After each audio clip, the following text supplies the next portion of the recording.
Revival. That is the topic that you are dealing with in this new series. Lawrence, it is always so exciting to see you. How you doing?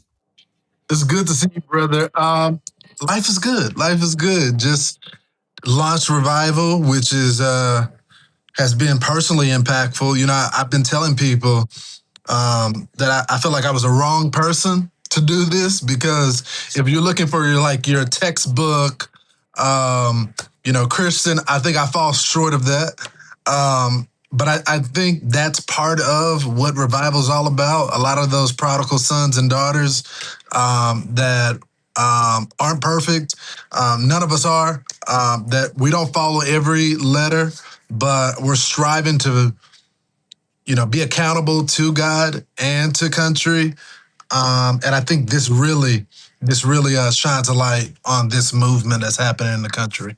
Yeah, I mean, and look, nobody is perfect. Everybody is a sinner. Everybody falls short, right? So I've always known you to be a Christian, and I've known you for a long time now. And I think, looking at this, though, obviously from the position that you're in, getting a chance to dive into this, 5-part series and really explore what is happening, in America. And it feels really like an interesting moment right now, this idea of revival. Before we even get into the ins and outs of the series, what was it that sparked this idea that you would even go in and do this sort of exploration and investigation? It's interesting because I was talking with the bosses, and we were, just like we do collaboration with all the stories that we're seeing that's happening in the country. And we were having a conversation about it, and they were like, do you see this around your friend group? Do you see this around the country as you're traveling, covering stories like this movement that's happening? And the question really, initiated with, is this really real? Right. And so that's how Revival really started to come into play, of interviewing people that are a part of this revival. And to answer that question, it is real. And it's young Catholics, young Christians, even a return to Jewish synagogues as well. There's this, I think it really started after the pandemic and all of the negative consequences that happened because of isolation. Young people needed something bigger than themselves. They were so desperate, I think isolated in the sense of that they didn't have fellowship. And through that, they started questioning, is there a God? Or is this, it was a period of time where our parents drug us to church. I need this personal relationship with Christ. And I think you've seen other people like Joe Rogan, who maybe identified as being an atheist, or saying there is something out there. I don't know the answer to it just yet, but I'm getting there. Yeah. Well, and I think you also have this factor of the culture sort of lying to people for a long time, saying like, hey, just make up your own rules, do whatever you want, and you'll figure it out. You'll find happiness, right? Mm-hmm. And I think a lot of younger people, Gen Z was really the first generation, millennials, and then really Gen Z, to grow up with devices and distraction and that lie in full sort of form of just go do your own thing. And I think a lot of people are realizing, well, wait a minute, that's not working. I'm not finding happiness. It's not fulfilling to just do whatever I want. There has to be some sort of standard somewhere, right? And so people seem to be looking for that now. What most surprised you? I know you hit a lot of different topics in this series. What was the thing that, you said it was impactful? What resonated the most with you while doing this series?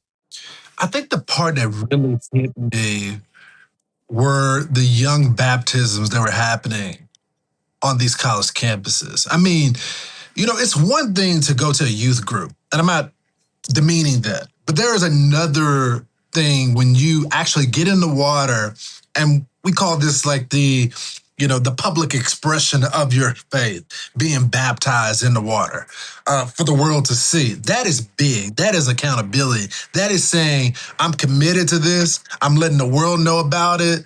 And I want you to hold me accountable. And to me, I think that really shows you that there's a legitimate movement. I mean, we just get so caught up with life. I remember this past year when I realized that I was kind of like on an autopilot. It was my father's birthday. And I know my father's birthday. I know the day is on my calendar, but I didn't realize that it was my father's birthday until 2 days after the birthday. Wow. And I got so immersed in like work and just like checking boxes and traveling and, you know, politics there and, you know, phone calls and back to back meetings and just, you know, doing the job. I called my father and he acted like nothing ever happened. I said, Dad, I'm sorry. And and to a certain extent, like this is my natural father. A spiritual standpoint, we have forgotten our father as well. Um, we've forgotten God. We've forgotten Jesus. We have gotten so caught up with everything else that we're forgetting the ultimate sacrifice that he paid for our lives on the, you know, years ago. And so that was a natural expression of I needed to slow down and start to regroup a little bit. And I think that's happening spiritually with the country as well. Yeah, I think this recognition that we're missing something. It's like Yeah. if you bake a cake and you leave out half the ingredients, you're not going to end up with a cake, right? So Right.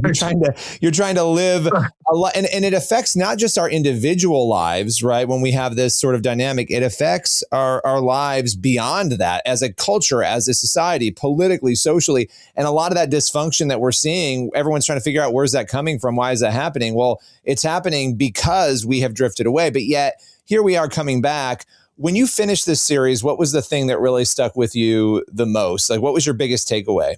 So the one thing that people always ask me about this is this, you know, after they watched it, and even just when I'm having like conversation with friends, is this sustainable? You know, is this one of those things where this is just a trend amongst young people, meaning that they believe that, okay, they acknowledge that there's this awakening happening, but in 2 or 3 months, is this all going to go away? And I would say my takeaway after doing this series, I believe there will be some ups and downs with it. You know, people, you know, turn away or they get upset with Christ, especially when you're a new believer. Things don't work out how you thought it was going to work out. There's some, you know, good days and some bad days. But I do think it's sustainable for one reason. This is organic. This isn't like parents dragging their kids to church. As a matter of fact, I've seen the opposite of the adults now going back to the church because of the kids, because they have found something. And so that's why I think that this is a real movement, that it is sustainable, that it's not some sort of trend. I think that, you know, our generation, for example, our parents made us go to church. It's like it wasn't optional. Like we go to church as a family. And I think this new modern generation, the modern parenting, have not forced their children to go to church because they were forced to go to church. And I think now you see these young people that have organically had that touch from the Father, and now they're bringing their parents back into the fold. And I think that's such a beautiful thing.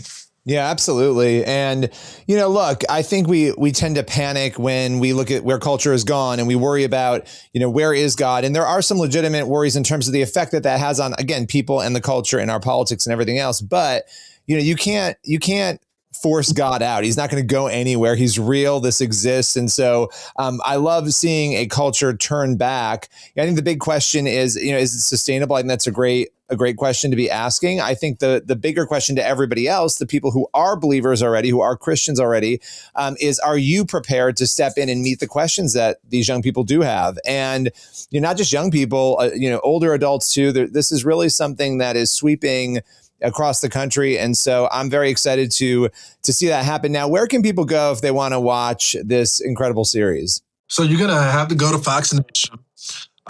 If you're not a member of Fox Nation, we have trials all the time, 30 days, 99 cents. If you're a veteran, we'll give you a year free as well. And if you like what you see, you should stay because there's more faith content there. My colleague, Ainsley Earhart, who is like a jewel, right? Like there's probably would have been better fit to do this series than me.